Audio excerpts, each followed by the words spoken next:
Bienvenidos desde aquí, nuestro encuentro con las noticias y los eventos que marcan el rumbo de la historia. Hoy vamos a conversar acerca de las recientes elecciones en Ecuador. Ecuador tuvo la primera vuelta de unas elecciones presidenciales y se prepara para la segunda ronda entre dos candidatos. Una mujer que viene del correísmo de nombre Luisa González y un joven político que viene prácticamente del mundo empresarial sin ninguna experiencia en política, que es Daniel Noboa.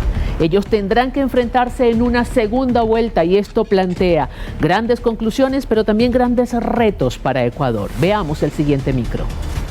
Ecuador se prepara para realizar la segunda vuelta de las elecciones presidenciales el próximo 15 de octubre, en la que la candidata del correísmo, Luisa González, se enfrentará al empresario Daniel Noboa en la disputa por la silla presidencial, en medio de un ambiente de tensión e incertidumbre. Según los resultados electorales en esta primera jornada electoral, Luisa González, candidata presidencial por Revolución Ciudadana, obtuvo el 33% de los votos, por encima del 24% del escrutinio que arrojaron los cómputos para Daniel Noboa. Sin embargo, a una semana de celebrarse la primera vuelta electoral en Ecuador, el aspirante outsider de 35 años de edad por la coalición política Acción Democrática Nacional, Daniel Noboa, se perfila favorito en la intención de votos en todas las encuestas. De acuerdo con los analistas, la imagen de Noboa alcanzó altos niveles de popularidad tras el debate televisivo preelectoral para activar el voto.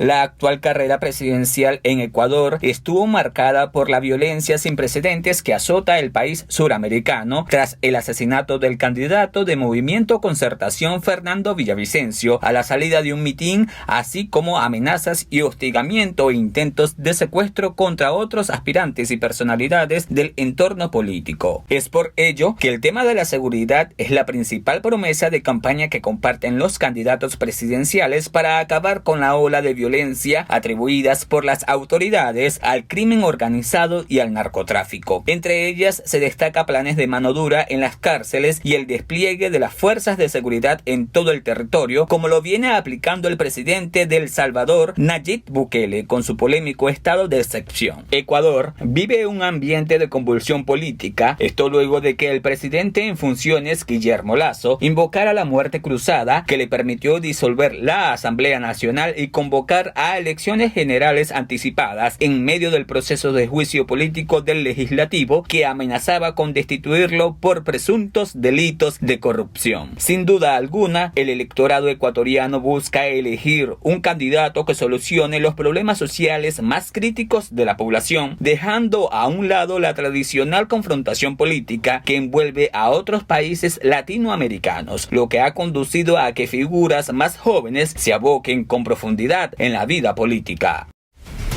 Efectivamente, una de las conclusiones que se presentan en este caso de Ecuador de alguna manera se repite en otros países latinoamericanos y tiene que ver con el hastío de los ciudadanos, de los electores con los políticos y los partidos políticos tradicionales. Están buscando lo que se denomina outsiders en la política, personas generalmente jóvenes que vienen de un mundo empresarial o que no han tenido una gran participación política y que prometen acabar con todo el pasado. Es un poco lo que algunos sociólogos han denominado el complejo de Adán dando vuelta por América Latina. Todo por primera vez en una región que tiene muchos años de existencia, pero muchos años haciendo las cosas de manera inadecuada.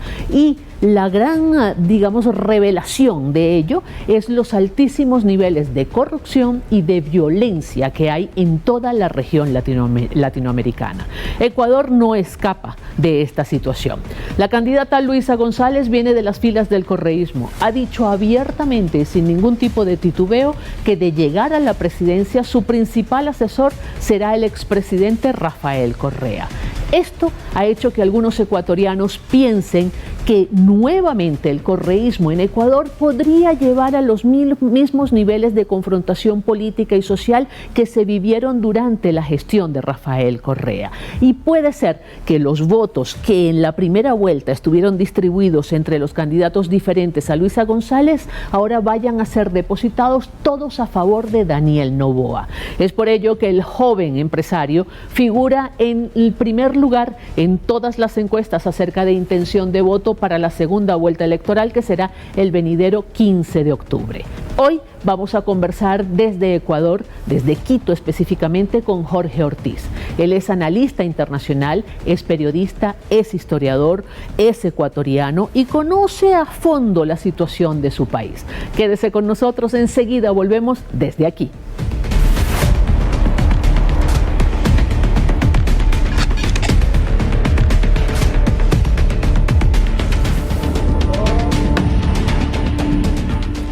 Tal como lo ofrecimos en la presentación, nos acompaña vía Zoom Jorge Ortiz. Él es analista internacional, periodista e historiador y está con nosotros directamente desde Quito, Ecuador. Bienvenido, gracias por estar con nosotros. Al contrario, gracias a usted por la invitación. A ver, genera muchas expectativas y mucha preocupación también la situación en Ecuador. Ya tenemos 2 candidatos, van a una segunda vuelta electoral en medio de un ambiente de tensión, de incertidumbre y hasta de violencia, porque siguen los brotes de violencia en Ecuador. ¿Cómo se está viviendo este momento? Bueno, estos días están muy calmados, muy tranquilos. Hay una situación de espera, de expectativa. En realidad, como usted muy bien lo dice, pues la primera vuelta electoral fue extraordinariamente violenta. Y cuando digo extraordinariamente me refiero a una historia del Ecuador que ha sido pacífica, no ha sido una historia violenta de guerras civiles, de confrontaciones. Y entonces lo ocurrido en los últimos 2 meses de la campaña electoral sí fue absolutamente nuevo para este país. Por suerte, después de la elección, los candidatos se allanaron a los resultados fueron indudables, no hubo ningún tipo de objeción. Y en este momento hay una espera. La segunda vuelta electoral será el 15 de octubre, por lo tanto hay unos cuantos días y unas cuantas semanas para organizar esas campañas. En eso están los candidatos. Los candidatos que, por cierto, se presentan uno en un extremo y el otro parece que en el otro, ¿no? ¿Está polarizada la sociedad ecuatoriana? Está polarizada, yo creo que en gran parte le diría que se le podría atribuir al correísmo. Rafael Correa, el presidente que fue del Ecuador entre el año 2007 y 2017, era un hombre pues muy confrontacional, era un hombre que se crecía en el conflicto político y por supuesto lo fomentó. Y claro, el Ecuador quedó muy dividido. En este momento, pues hay uno de los candidatos, o la candidata, Luisa González, es la candidata correísta. El rival, Daniel Noboa, es más bien un hombre muy joven, prácticamente sin antecedentes políticos, tiene 35 años, viene de un entorno empresarial, es un chico muy bien formado académicamente. Pero no es un hombre radical, al contrario, quizás su gran éxito, que fue muy sorpresivo, nadie lo tenía en el radar. En gran parte su éxito pudo haberse debido precisamente a que él no cayó en esa política, en esa lógica de confrontación que caracterizó la campaña. Él más bien se abstrajo de esa situación confrontacional. Hizo una campaña de propuestas, de ideas, de bajo perfil, sin meterse en la pelea, y le fue bien. Entonces, si bien la candidata correísta tratará probablemente de polarizar una vez la situación, de dividir el país una vez más entre correísmo y anticorreísmo, supongo yo que Daniel Noboa no caerá en ese juego y tratará él de mantenerse en esa línea de hacer política sin ser político, de no entrar en la lógica de la confrontación ni dejarse arrastrar por esa lógica de correísmo-anticorreísmo. Un dato característico de los 2 candidatos en Ecuador es su corta edad, ¿no? Ambos son sumamente jóvenes. ¿Eso habla en positivo de un liderazgo emergente en Ecuador o por el contrario habla en negativo y pudiera ser la expresión del agotamiento de un viejo liderazgo en ese país? Creo que de las 2 cosas. Evidentemente el viejo liderazgo está agotado y nos tiene agotados a los ciudadanos. políticos como Rafael Correa, como Guillermo Lasso, como el actual presidente, como Jaime Nebot, que es el líder del Partido Social Cristiano, han estado demasiados años en la política y han caído en esa lógica de la confrontación.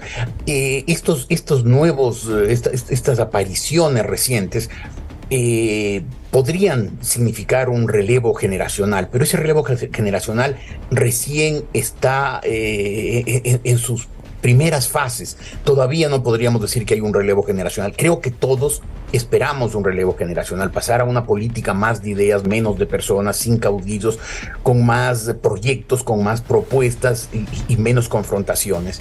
Pero creo que la segunda vuelta electoral, cuya campaña empezará en pocos días más, va a ser una prueba de fuego.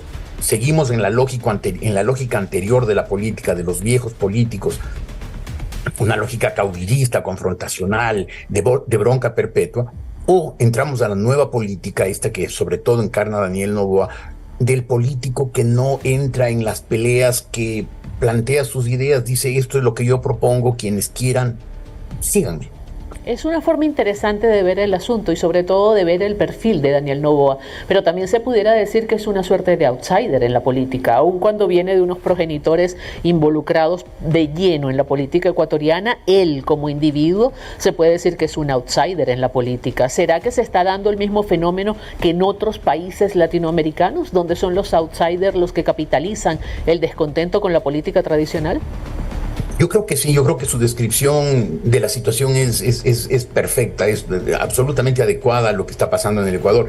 Yo creo que en América Latina en general en los últimos años ha habido una inclinación muy marcada por los candidatos diferentes, los que parecen no pertenecer al establishment, los que se diferencian visiblemente del político tradicional. Yo creo que ese es el caso, no sé, de Gabriel Boric en Chile o de Luis Lacalle, a pesar de sus antecedentes familiares en el Uruguay. El caso de Javier Milei en la Argentina, sin duda lo es. En esta campaña yo creo que en realidad el candidato distinto terminó siendo, y muy sorpresivamente, Daniel Noboa.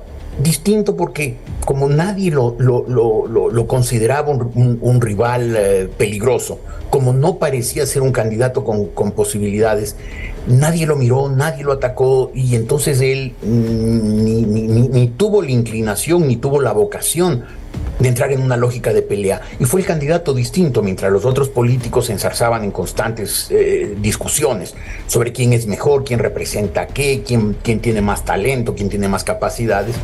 Daniel Noboa fue el candidato diferente, el que hacía unas propuestas y pegó sobre todo en la juventud. La juventud se fue masivamente con él.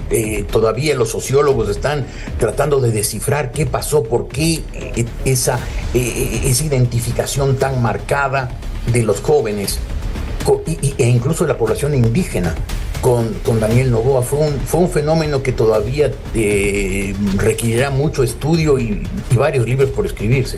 Sin lugar a dudas.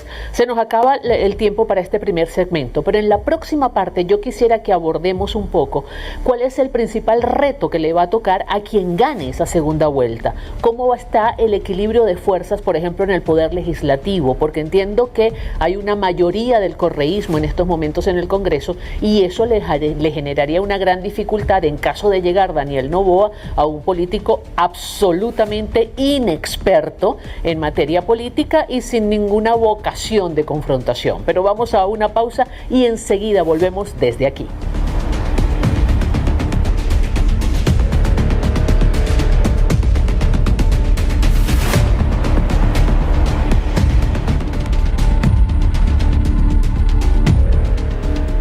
Y seguimos hoy desde aquí conversando acerca de la situación en Ecuador. Nos acompaña vía Zoom Jorge Ortiz, analista internacional, periodista e historiador directamente desde Quito, Ecuador. Le comentaba antes de ir a la pausa que el equilibrio de fuerzas en el poder legislativo favorece definitivamente al correísmo. Esto pudiera llevar a unos peligros inherentes a esa dominación de una corriente política en caso de que la segunda vuelta la gane la señora Luisa González, pero pudiera generar la necesidad y la obligación de establecer vasos comunicantes, procesos de negociación en caso de que gane Daniel Noboa, con el agravante de que él aparentemente no tiene, digamos, como que mucha experiencia y una trayectoria en materia política que le señale ese camino de negociación, ¿no? Exactamente, si ganara la señora Luisa González, pues el panorama sería aproximadamente el mismo que vivió el Ecuador en los 10 años en que gobernó Rafael Correa. Tenía un bloque legislativo al que integró por vías legítimas y no muy legítimas a otros diputados, llegó a tener una mayoría absoluta, y pues fue una aplanadora que aprobaba los proyectos de leyes prácticamente sin debate, se levantaba la mano, aprobaban las cosas entre gallos y medianoche, y por eso hizo que mucha gente sintiera que el gobierno de Rafael Correa no fue un gobierno verdaderamente democrático. Lo fue en su origen, pero no en sus procederes. Si ganara Daniel Noboa, lo cual hoy parece muy probable, porque la polarización del país ciertamente va a tener grandes dificultades. El Ecuador tiene un Congreso unicameral de 137 diputados. El correísmo logró en las elecciones las del domingo 20, 51 diputados. Por lo tanto, está relativamente cerca de la mayoría absoluta y no le costaría mucho hacer como hizo Rafael Correa, integrar a otros diputados, insisto, por vías legítimas o no muy legítimas, y tener una mayoría para gobernar sin contrapesos. Daniel Noboa tendría que negociar y esa negociación pues no sería fácil. No tiene un bloque legislativo propio suficiente, podría lograr ciertas adhesiones en los sectores centristas que podrían estar proclives a ayudar a un proyecto que es sobre todo pragmático más que ideológico. Pero claro, hay quienes sospechan y mencionan una serie de pruebas, digamos, de esas aseveraciones, que el propósito de Rafael Correa y su gente es convencer al Ecuador que el único que puede gobernar al país es Correa y el correísmo, y por lo tanto que están tratando de hacer que las instituciones no funcionen. Eso lo hicieron durante la segunda parte del gobierno de Lenín Moreno. El presidente Moreno fue elegido por el correísmo, pero aproximadamente al año y medio de su mandato de 4 años giró, se fue hacia una posición más democrática, más centrista, más dialogante, y desde ahí tuvo en el correísmo un rival muy fuerte que trató de paralizarlo, de impedirle gobernar. Y en estos 2 años y medio que ha gobernado Guillermo Lasso, el proceder ha sido exactamente el mismo, tratar de obstaculizarle, de que las instituciones queden paralizadas, y probablemente, eso solamente Rafael Correa lo sabe, probablemente harían lo mismo en el caso de un hipotético gobierno de Daniel Noboa, tratar de que fracase y de que ese gobierno zozobre a mitad del camino, como le pasó a Guillermo Lasso.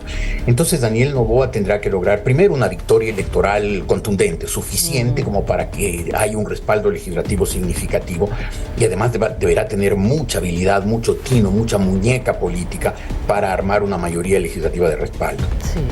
Conversemos un poco sobre el tema de la violencia. ¿De dónde nace esta violencia que hemos visto en Ecuador? El Ecuador no ha sido históricamente un país productor de drogas, de cocaína.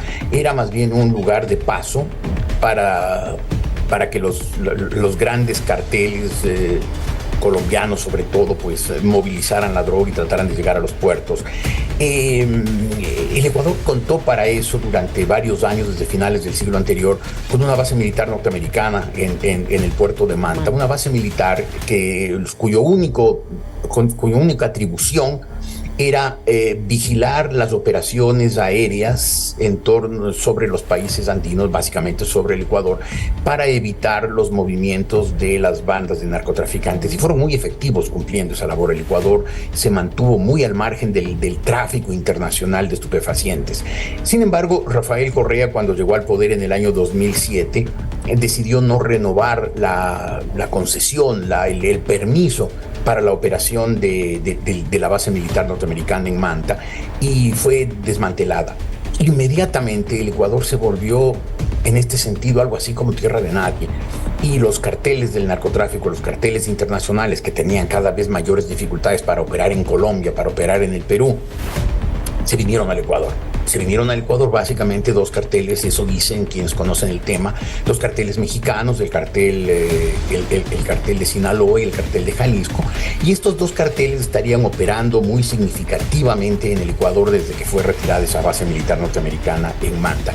Estos dos carteles, en su pelea por controlar el mercado, tendrían bandas locales, tendrían una serie de nexos con organizaciones de pandilleros locales, y están en una confrontación abierta, en una pelea muy violenta, muy inusual para un país además que tenía una cierta fragilidad en sus sistemas de seguridad, precisamente porque nunca los necesitó.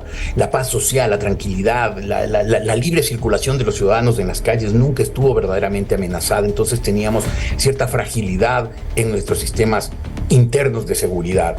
Y claro, eso fue aprovechado por estas bandas. Y hoy, claro, tenemos un país en que la pelea entre estos dos carteles, con sus respectivas alianzas locales, con sus bandas locales, se ha vuelto muy encarnizada, muy visible, muy violenta, porque además parecería que, aparte de enfrentarse entre ellas, están en una cosa de acuerdo, en amedrentar a la sociedad, en hacer muy visible su violencia, para que el Estado ecuatoriano, la sociedad ecuatoriana no pueda reaccionar. Y eso sin duda nos está pasando. Y eso sin duda es también el desafío mayor del presidente que elegiremos el 15 de octubre. Pues no es una situación fácil, definitivamente, ni la que le espera al próximo presidente ecuatoriano, ni la que le espera al pueblo ecuatoriano. Muchísimas gracias por estar con nosotros. Desde aquí seguiremos monitoreando la situación. Mis conclusiones. Perfecto, muchísimas gracias. Gracias a usted. Mis conclusiones sobre la situación en Ecuador. Ecuador no escapa de la misma dinámica que ha envuelto a los demás países latinoamericanos en materia política. El hastío por los políticos tradicionales, el hastío con los partidos políticos tradicionales, la incapacidad para dar respuesta a las demandas cada vez más acentuadas de la población ha hecho que se busquen figuras nuevas en la política, que los jóvenes tengan un nuevo espacio en la política en América Latina, y a veces, no siendo tan jóvenes desde el punto de vista de la edad, que sean jóvenes en cuanto a la incursión en la vida política. El futuro para Ecuador luce incierto, habrá que esperar, y nosotros seguiremos monitoreando la situación desde aquí. Será hasta una próxima entrega.